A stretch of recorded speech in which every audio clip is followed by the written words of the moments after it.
Assalamualaikum warahmatullahi wabarakatuh. Kita mulakan dengan Ummul Kitab Al-Fatihah. A'udzu billahi minasy syaithanir rajim. Bismillahirrahmanirrahim. Alhamdulillahi rabbil alamin. Ar-Rahmanir Rahim. Maliki yaumiddin. Iyyaka na'budu wa iyyaka nasta'in. Ihdinas siratal mustaqim. Siratal ladzina an'amta 'alaihim ghairil maghdubi 'alaihim waladdallin.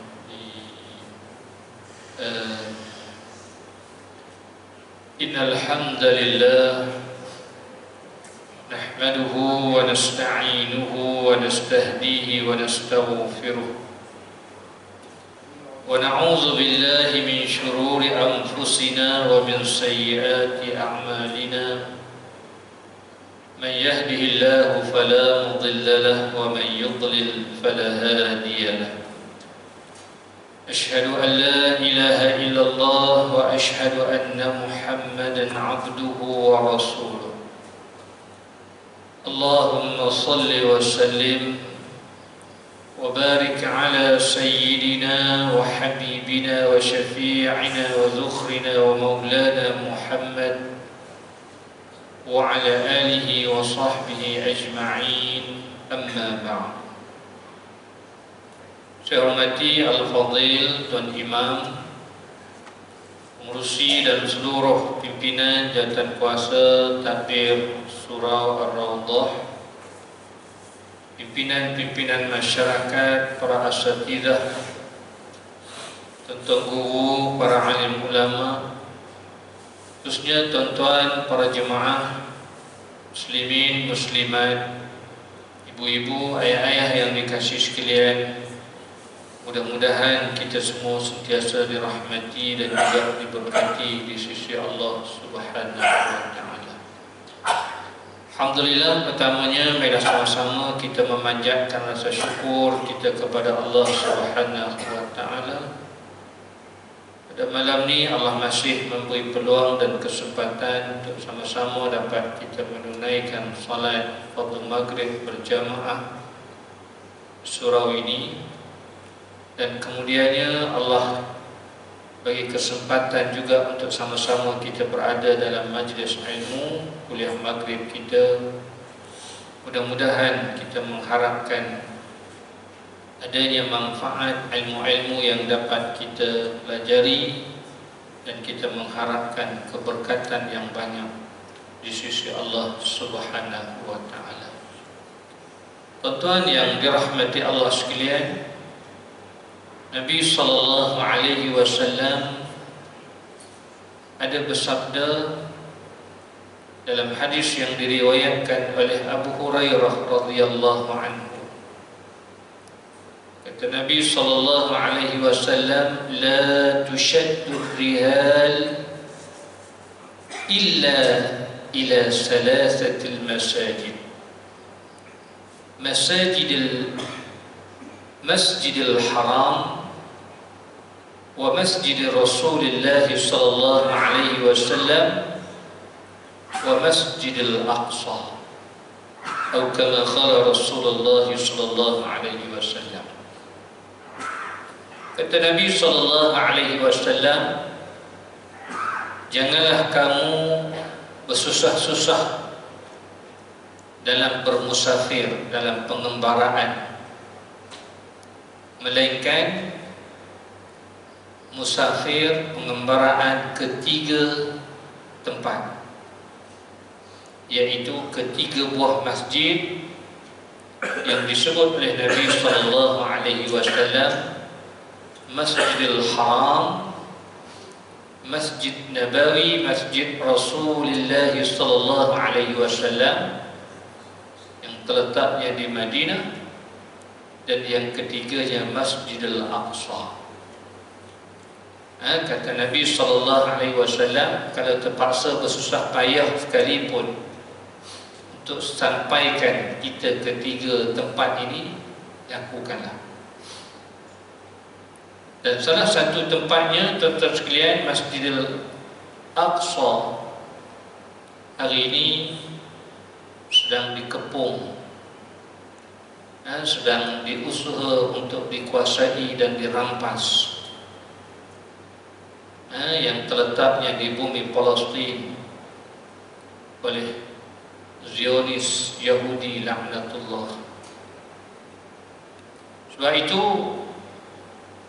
apa yang sedang berlaku pada saat ini, tuan-tuan sekalian, peperangan di antara Yahudi Zionis laknatullah dan juga saudara-saudara kita mujahidin yang mempertahankan bumi Palestin, bumi Gaza, bumi kota Al-Quds, bukanlah semata-mata yang harus kita lihat dari sudut kemanusiaan sahaja. Kalau kita lihat dari sudut kemanusiaan sahaja, maka timbullah suara yang mengatakan buat apa pergi cari pasal dengan mereka dah tahu kita tak kuat. Buat apa pergi serang mereka dah tahu kata kelengkapan senjata kita tak cukup. Dia akan timbul macam tu kalau kita hanya lihat dari sudut kemanusiaan. Tetapi apa yang harus sebagai orang yang beriman kepada Allah Subhanahu wa ta'ala, kita harus juga lihat apa yang sedang berlaku ini dari sudut keimanan kita kepada Allah Subhanahu wa ta'ala. Peperangan ini, isu ini juga ada kaitan dengan iman. Bumi Palestin, khususnya kota Al-Quds, Masjidil Aqsa adalah bumi yang Allah pelihara. Allah berkati, yang Allah sebut dalam Al-Quran, Alladzi barakna hawlahu. Ya Nabi SAW suruh kita sedaya upaya seboleh yang mungkin untuk kita sampaikan ke sana. Maka sebab itu kita harus lihat apa yang sedang berlaku ini bukan hanya cubaan untuk merampas bumi Palestin semata-mata, tetapi kita juga harus lihat itu juga tanah kita yang harus sama-sama sebagai orang Islam untuk mempertahankan.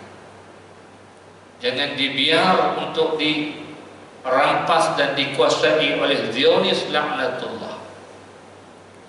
Cuma mungkin kita tidak dipilih oleh Allah Subhanahu wa ta'ala disebabkan jarak dan sepadan yang memisahkan kita. Dan beruntungnya saudara-saudara kita yang berada di bumi Palestin, Allah memilih mereka untuk menjadi benteng untuk mempertahankan kota Al-Quds, Masjidil Aqsa, bumi Palestin yang diberkati itu. Sebab itu memanglah menjadi usaha mereka, tuan-tuan sekalian, untuk menghancurkan, bahkan untuk menghambat keluar penduduk-penduduk di Gaza itu untuk lari tinggal, yang jumlahnya 2 juta lebih itu, supaya dengan mudah untuk mereka menguasai dan meluaskan lagi jajahan rampasan mereka ke atas bumi Palestin itu. Tapi alhamdulillah, dan sama-samalah kita harus mengambil tanggungjawab. Apa yang berlaku di sana juga bumi kita, tanah air kita. Kalau hari ini kita tidak suka orang datang merampas, mengambil tanah kita, walaupun seinci, walaupun sejengkal, kita sanggup bermati untuk mempertahankan tanah air kita, maka semangat yang sama juga harus kita ada dalam nak mempertahankan Palestin itu. Mungkin kita tidak berada di sana, tapi semangat itu harus ada dengan segala usaha yang boleh kita salurkan. Kurang-kurangnya jangan lupa doa kita pada saudara-saudara kita mujahidin di Palestin, untuk mereka terus tabah untuk mempertahankan bumi Palestin, khususnya kota Al-Quds.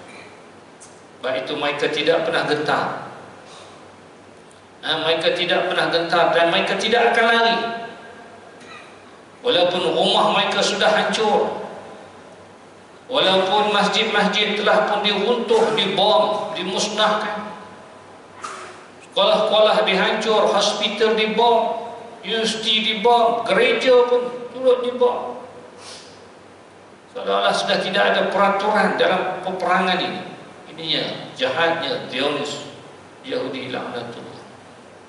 Tapi mereka tidak pernah gentar, walaupun barangkali tubuh dan jasad mereka akan hancur, tapi mereka tetap akan mempertahankan kota Al-Quds, bumi Palestin yang mulia itu. Beruntungnya mereka. Jadi kita teruslah doa, sampaikan, dalam panjangkan dalam doa kita juga untuk mereka, agar mereka tabah dan juga akhirnya Allah bagi kemenangan kepada mereka. Dan juga seboleh yang mungkin kita menyampaikan sumbangan-sumbangan yang boleh membantu mereka. Sebab bila Nabi SAW sebut tentang hadis ini yang saya sebutkan tadi, tuan-tuan sekalian, para sahabat bertanya kepada Nabi SAW. Mereka kata kepada Nabi, "Ya Rasulullah, uftina fi baitil Qudus." Ya Rasulullah, berilah fatwa kami tentang kota Al-Quds, Masjidil Aqsa. Maka kata Nabi SAW, "Uqtu fasallu fihi." Maka kata Nabi, kamu usahalah untuk pergi dan salat di sana. Sahabat bertanya kepada Nabi SAW, "Kaifa war-Rum idza dzaka fihi?" Bagaimana kami nak pergi ke sana dalam keadaan sekarang ini Al-Quds dikuasai, berada di bawah penguasaan Rom. Kata Nabi, kota Al-Quds sudah pun dikuasai oleh kerajaan Rom. Jatuh semula pada Islam di zaman Khalifah Umar Al-Khattab. Lalu kata Nabi SAW, "Fa illam tastati'u fab'asu bi dhitin yusraju fi qanadil." Kata Nabi SAW, jika kamu tidak mampu untuk sampai ke sana, jika kamu tidak mampu untuk pergi ke Baitul Maqdis, kirimkanlah minyak ke sana untuk dinyalakan lampu-lampu di sana. Seolah-olah Nabi berwasiat supaya jaga betul-betul Masjidil Aqsa, kota Al-Quds itu. Jadi dalam keadaan kita hari ini mungkin nak pergi itu mustahil. Turut sama-sama menjadi benteng untuk mempertahankan kota Al-Quds mungkin mustahil bagi kita semua. Sekurang-kurangnya kita salurkanlah wang-wang kita sebagai pengganti kepada diri kita, harta-harta kita sebagai pengganti kepada diri kita. Moga ia juga menjadi saham dan nama kita juga turut serta untuk mempertahankan kota suci yang mulia, sebagaimana yang dipesan, yang merupakan kiblat pertama kepada umat Islam, para nabi-nabi yang terdahulu, yang harus sama-sama kita mempertahankan. Kalaulah kita harus ingat macam ni, tuan-tuan sekalian, kalaulah kota Al-Quds ataupun Masjid Al-Aqsa akan jatuh kepada orang Yahudi ataupun Zionis laknatullah, apa jaminan kita terhadap Masjidil Haram dan Masjid Nabawi? Bahkan tidak mustahil mereka juga boleh mengganggu dan menghancurkan. Hari ini pun dia dah keluar kenyataan kepada penguasa ataupun ketua-ketua negara Arab agar tidak masuk campur dan berdiam kalau tidak mau menjadi kehancuran sebagaimana yang berlaku di bumi Gaza. Begitu bongkak sekali Perdana Menteri Israel. Jadi itu yang sedang berlaku hari ini. Sudah pun masuk hari yang ke-berapa tuan-tuan? Dah 39. Dah hampir sebulan lebih. Bahkan angka kematian sudah menjangkaui melebihi 11,000 orang yang syahid. Yang syahid mempertahankan bumi yang mulia, kota Al-Quds itu. Sudah angka-angka sudah menjangkaui angka-angka yang sebelum ini. Peperangan sebelum ini tidak pernah melebihi lebih daripada sebulan. Bahkan kematian tidak pernah menjangkaui lebih daripada 10,000. Tapi yang kali ini yang agak dahsyat. Itulah yang apa sedang berlaku hari ini. Mudah-mudahan kita tidak lupa kepada mereka. Teruskan doa kita dan teruskan salur sumbangan-sumbangan mereka agar dapat sampai kepada mereka. Sebab Nabi SAW juga pernah sebut, orang siapa yang menyediakan kelengkapan untuk orang yang nak berperang di jalan Allah Subhanahu wa Ta'ala, maka baginya juga pahala seperti orang yang berperang di jalan Allah Subhanahu wa Ta'ala. Orang siapa yang menjaga kebajikan ahli-ahli keluarga orang yang berperang di jalan Allah Subhanahu wa Ta'ala, maka baginya juga pahala seperti orang yang berjuang di jalan Allah Subhanahu wa Ta'ala. Moga kita ambil peluang itulah tuan-tuan. Apa yang semampu yang boleh kita salur dan bantu untuk menjaga, memberi keperluan-keperluan kepada mereka, khususnya saudara-saudara kita yang di bumi Palestin itu.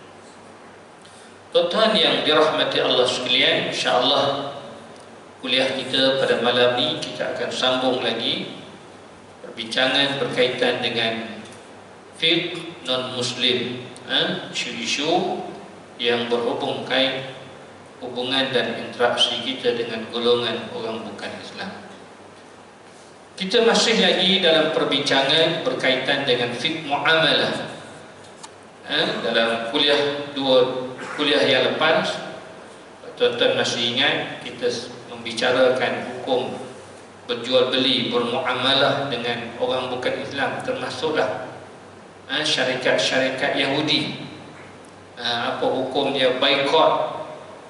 Hari ini sedang diperkatakan tentang isu itu. Walaupun kita tahu bahawa tidaklah dengan boikot yang kita lakukan itu kadang-kala tidaklah menyumbang kita kata pengaruh yang besar sangat, tapi sekurang-kurangnya kita memberi perhatian kepada mereka. Bahawa orang Islam ini juga yang menjadi asbab untuk berkembangnya ekonomi mereka. Kurang-kurangnya kita dapat memberi suatu signal kepada mereka, khususnya syarikat-syarikat yang ada memberi sumbangan secara khusus kepada Yahudi. Syarikat-syarikat apa itu satu perkara yang lainlah yang diperbincangkan. Adakah syarikat itu ada sumbangan secara direct ataupun tidak, tapi sekurang-kurangnya memberi suatu gambaran bahawa umat Islam ini juga ada kuasa dari sudut ekonomi, supaya tidak mereka boleh melakukan sewenang-wenangnya ke atas umat Islam itu sendiri. Itu yang pernah kita bincang. Walaupun secara asalnya tuan-tuan sekalian, Islam tidak pernah menghalang bahawa tidak ada hukum yang melarang untuk kita bermuamalah dengan orang Yahudi ataupun orang kafir itu sendiri. Tapi dari sudut untuk nak memberi suatu gambaran betapa mereka jangan bersikap kurang ajar dengan orang Islam, kadang-kadang kita perlu juga tunjuk protes kita dari sudut itu. Bahkan ini pernah berlaku pernah berlaku zaman Nabi SAW. Saya pernah cerita pada tuan-tuan sekalian kisah telaga, telaga Bi'rul Rummah, telaga yang dimiliki oleh orang Yahudi di Madinah. Tuan-tuan ingat balik dulu saya pernah cerita, yang mana orang Yahudi ini dia memiliki telaga, maknanya yang membekalkan air. Sebab masalah yang paling besar di Madinah, di padang pasir ini ialah air. Siapa yang kuasai, yang ada miliki telaga, dia kira yang kira kaya.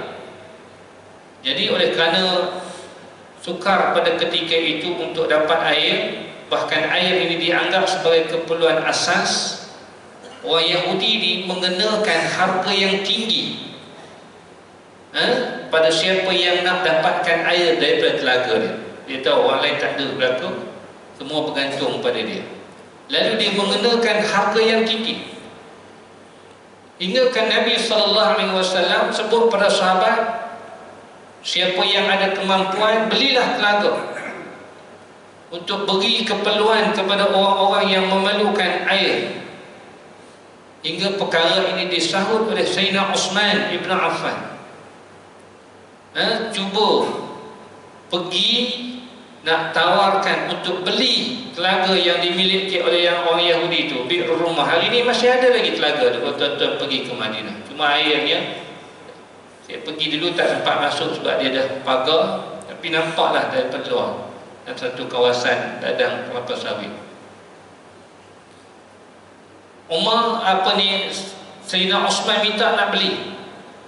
Yahudi itu kata, oh mana boleh, aku jual rugilah aku. Sedangkan ini sumber pendapatan aku, kekayaan aku. Orang lain semua perlu kepada air. Hari ini aku yang memiliki telaga ni. Sayyidina Uthman pujuk juga, tak apalah kalau tak mau jual semua pun. Kata Sayyidina Uthman, jual separuh. Yahudi dia kata nak jual separuh, macam mana telaga? Bukan boleh bagi dua. Ya, Sayyidina Uthman kata macam ni, kita secara gila. Hari ini aku punya, esok engkau punya. Macam itulah gila, sari engkau punya, sari aku punya. Kau sebutlah berapa harga yang aku nak, engkau nak jual, aku sanggup beli. Lalu Yahudi itu pun tertarik dengan tawaran yang ditawarkan oleh Sayyidina Uthman. Dia kata, bagus juga, aku masih lagi memiliki telaga ni. Dalam masa yang sama, aku dapat sejumlah duit yang banyak. Lalu dijual. Dia pun juallah separuh bagaimana yang ditawar oleh Sayyidina Uthman kepada Yahudi tersebut. Akhirnya dia dah setuju, maka berlakulah giliran itu, sari milik Sayyidina Uthman, sari milik Yahudi itu. Yahudi itu jual dengan harga yang mahal. Siapa nak air dia? Tapi bila sampai giliran Sayyidina Uthman kata apa? Kamu nak air, siapa nak air di kalangan orang Madinah ni, tak kira lah siapa yang perlu air, mai ambil. Percuma, tak perlu bayar, ambil puas-puas. Ambil untuk keperluan 2-3 hari, supaya esoknya bukan milik aku lagi, milik Yahudi itu, kau tak perlu beli lagi air dengan Yahudi. Hari ini milik aku, ambillah apa banyak, tak perlu bayar apa. Kerana menyambut apa yang disebut oleh Rasulullah SAW, orang yang memudahkan, membantu orang yang susah dan sebagainya. Sebab air ini termasuk benda-benda yang keperluan. Orang pun pakat hari Sayyidina Uthman yang giliran pakat ambil belakang, isi habis semua, mana-mana tong isi semua habis kan. Bila sampai giliran orang Yahudi tu nak jual air, tak laku. Seolah-olah Uthman kata hari Yahudi jual, hari jadi milik Yahudi ni, apa jangan beli, boycott. Tunggu esoknya hari aku pula main ambil free kan. Akhirnya Yahudi sampai hari giliran dia tunggu, tak ada orang main membeli, tak laku. Akhirnya Yahudi itu pergi kelar. Yahudi itu pula pergi jumpa Sayyidina Osman ni. Kalau macam ni dia kata aku jual perabilan belakang. Bukan Sayyidina Osman yang tawar nak beli, dia pula yang offer untuk jual, bahkan jual dengan harga yang murah, lebih murah daripada harga yang ditawarkan oleh Sayyidina Osman tu. Ini maknanya kuasa boikot yang pernah berlaku zaman Nabi SAW ke atas Yahudi. Jadi hari ini sekurang-kurangnya kita nak bagi mesej itu, walaupun kita tahu kadang-kadang orang Melayu yang khususnya kadang-kadang benda ni tak lama pun, lepas ni hilang habis isu ni, penuh balik meneru balik. Tapi kurang-kurangnya ia dapat memberi mesej bahawa jangan main-main dengan orang Islam. Jadi itu asasnya, tuan-tuan.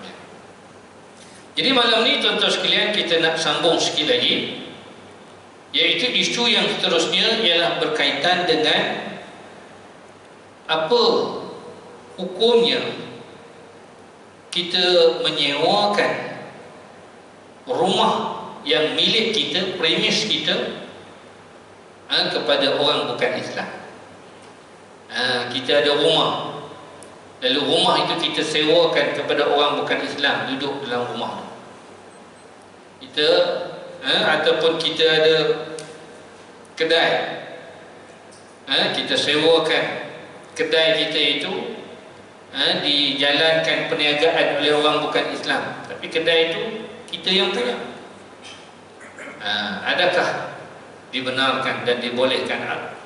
Dan adakah apa perkara-perkara maksiat yang dilakukan oleh orang bukan Islam di tempat itu yang menjadi miliknya kita, kita juga kira ditanggung, maknanya turut bertanggung sama terhadap kemungkaran-kemungkaran yang dilakukan oleh mereka itu. Maka adakah harus seseorang Muslim yang memiliki rumah untuk menyewakan rumahnya kepada non-Muslim? Dan bagaimanakah pula jika non-Muslim itu melakukan perkara-perkara maksiat, seumpamanya minum arak, makan benda-benda yang haram dalam rumah tersebut? Adakah kita juga dikira menanggung dosa sekali? Rumah tu rumah kita, kita bagi sewa kat dia. Kita buat homestay, yang sewa tu orang bukan Islam, sewa pula main buat pesta pula dalam rumah kita kan, mabuk pula dalam rumah kita, buat masuk pelacur-pelacur pula dalam rumah kita. Adakah kita juga dikira menanggung sekali dosa?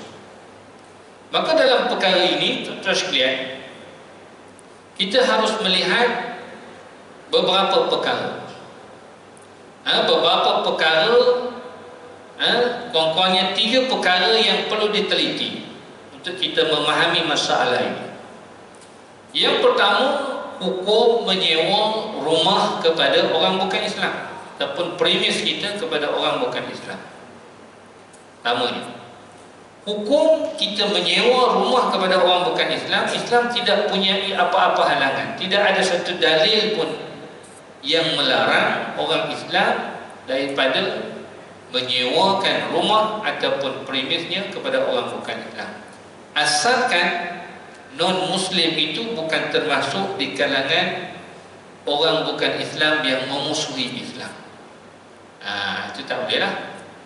Kalau hari ini Yahudi yang memusuhi Islam, teroris tu, kan, kita pula sewa rumah kat dia kan, dia pun nak buat tapak, kan, nak memusuhi Islam, jadi tak boleh lah.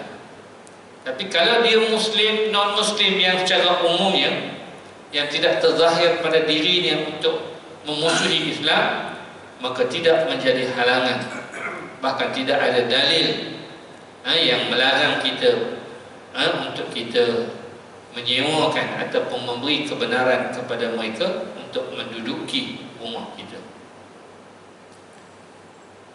Bahkan penyewaan rumah ataupun premis perniagaan atau kenderaan sekalipun dibenarkan dalam Islam tanpa mengira agama. Jadi Muslim boleh menyewakan rumah kepada Muslim yang lain ataupun juga kepada orang bukan Islam. Asasnya itu. Asasnya itu. Tidak, makna Islam membenarkan, bahkan tidak ada larangan yang khusus, kecuali kalaulah Muslim itu Muslim yang memusuhi Islam, itu tak boleh. Dalam arti kata, kita kata hari ini kafir harbilah, yang memusuhi Islam itu. Yang kedua, sekiranya orang bukan Islam itu, non-Muslim itu membuat perkara-perkara maksiat dalam rumah kita, di kedai kita yang kita sewakan pada mereka, pada kenderaan kita yang kita sewakan pada mereka, maka dalam perkara ini kita harus melihat kepada tujuan penyewaan itu, kebenaran itu diberi. Maknanya dalam arti kata yang lain ialah asas kontrak. Kalaulah kita sewa kepada dia sebagai tempat penginapan, sebagai rumah untuk dia tinggal, dia duduk di situ, maka atas asas itu dibenarkan. Walaupun bila dia duduk dalam tu, dia dah bukan Islam, mungkin dia minum arak, mungkin dia berzina, itu kita tidak dituntut untuk kita perhalusi. Memanglah arak ni pada orang bukan Islam, mungkin pada mereka tidak ada masalah, ataupun makan makanan-makanan yang haram pada mereka, itulah makanan mereka. Tapi asasnya kita benarkan ialah untuk penginapan, maka atas asas itu dibolehkan. Tetapi kalau asas penyewaan itu untuk perniagaan ataupun penginapan pun, dia kata, oh saya nak buat tempat simpan pelacur-pelacur, sebab apa mau sewa ini rumah? Oh saya mau simpan perempuan lah. Perempuan buat apa itu perempuan? Ini perempuan biasalah, ini bisnesnya, kalau itu asasnya, memang dah sebut secara asasnya begitu, dia bagi tahulah itu tujuannya, maka tidak dibolehkan.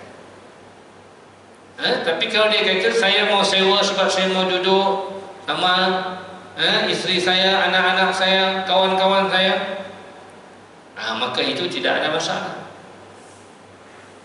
Walaupun dalam itu mungkin ialah orang bukan Islam, minum arak dan sebagainya, kita tidak dikira persubahan atas perkara itu.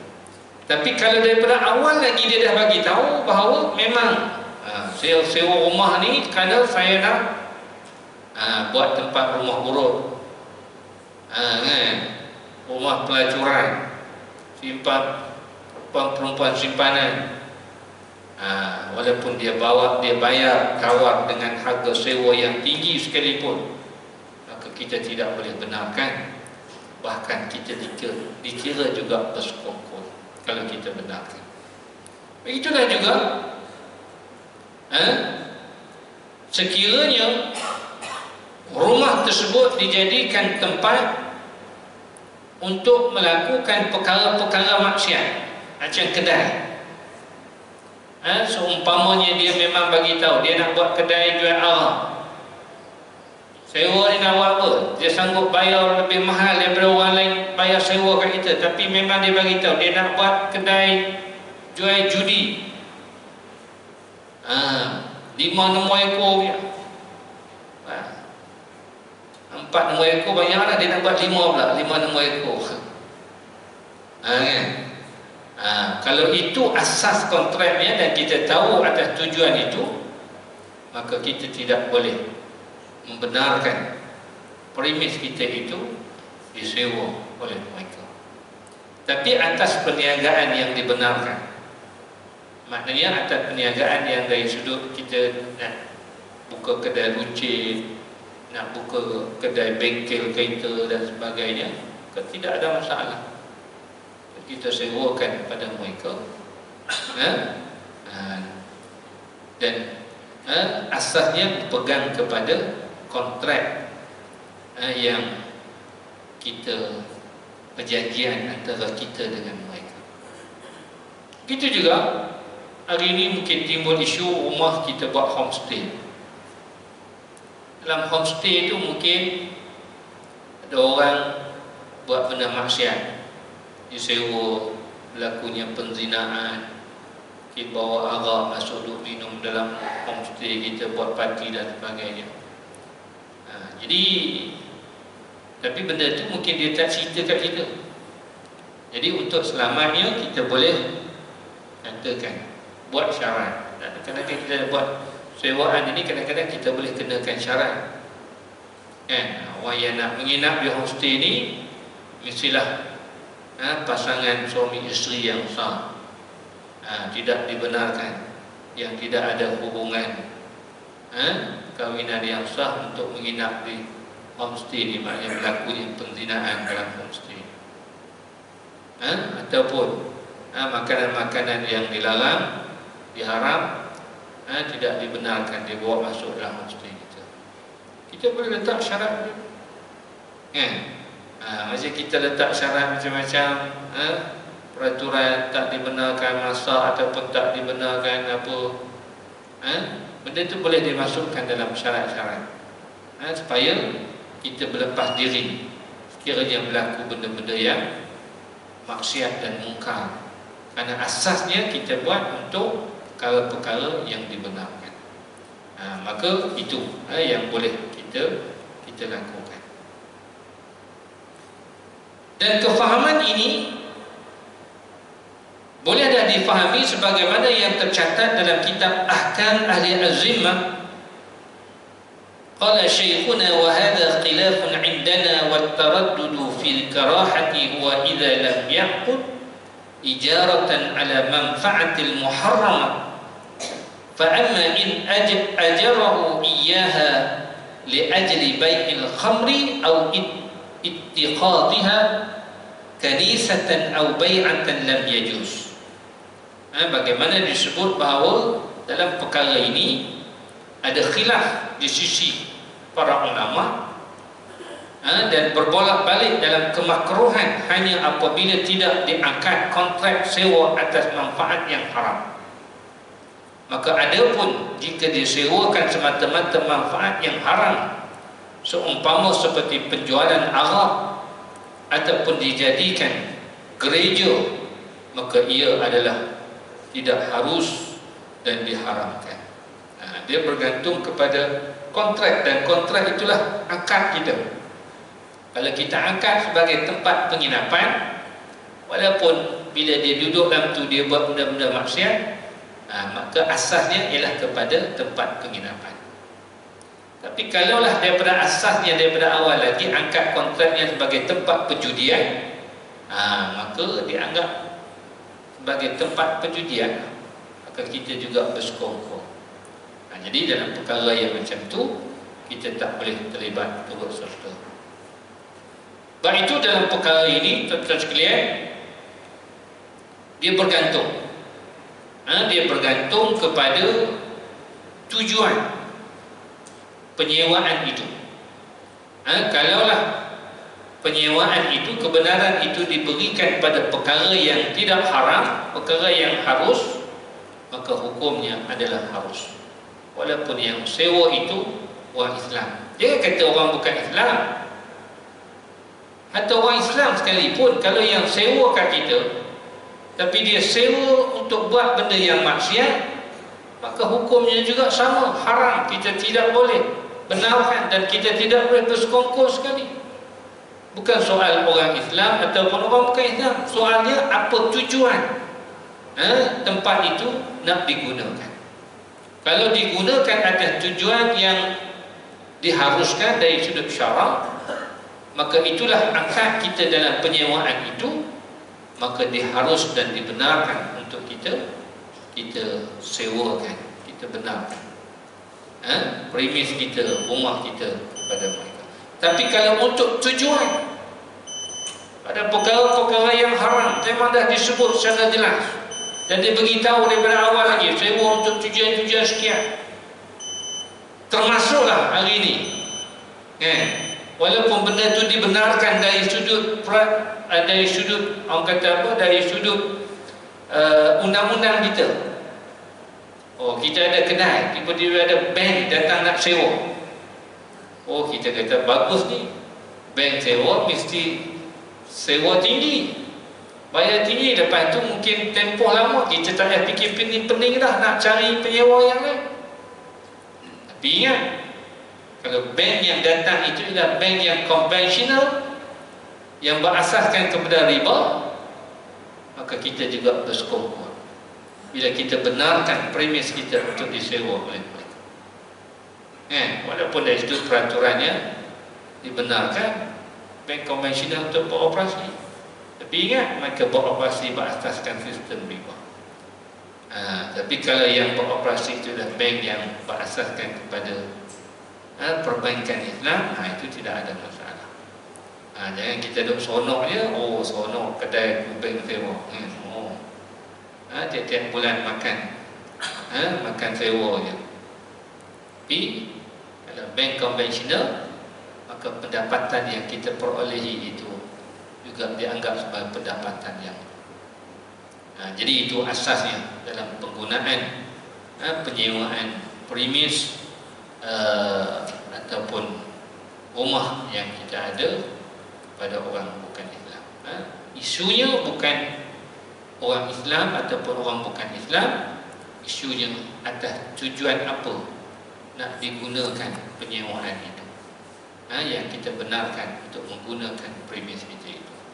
Kalau atas tujuan yang harus, perkara yang tidak haram, maka hukumnya adalah harus. Tapi atas tujuan perkara yang haram, maksiat, maka hukum penyewaannya juga adalah haram. Bahkan hasil yang kita perolehi daripada penyewaan itu juga hukumnya adalah pendapatan yang haram. Jadi itu tuan-tuan yang dirahmati Allah sekalian. Jadi kita dah masuk Isya, tuan-tuan, tak sempat kita nak teruskan perbincangan kita. InsyaAllah kita ada satu lagi isu kaitan dengan muamalah ini, kaitan dengan orang Islam bekerja dengan orang bukan Islam, majikan. InsyaAllah perkara ini kita akan bincang dalam kuliah yang akan datang. Jadi untuk malam ni sekadar itu sahaja, tuan-tuan sekalian. Mudah-mudahan ada manfaatnya. Aku qauli hadza wa astaghfirullah li wa lakum wa billahi taufiq wal hidayah. Assalamualaikum warahmatullahi wabarakatuh. Alhamdulillahi rabbil alamin. Salatu wassalamu ala asyrafil anbiya'i wal mursalin wa ala alihi wa sahbihi ajma'in. Allahumma anfa'na bima 'allamtana wa 'allimna bima yanfa'una. Allahumma faqihna fid din wa 'allimna bit ta'wil wa hdina ila siratal mustaqim, siratal ladzina an'amta 'alaihim minan nabiyyin was-siddiqin wasyuhada'i was-salihin. Walhamdulillahi rabbil alamin. Taqabbalallahu minkum minna wa minkum taqabbal.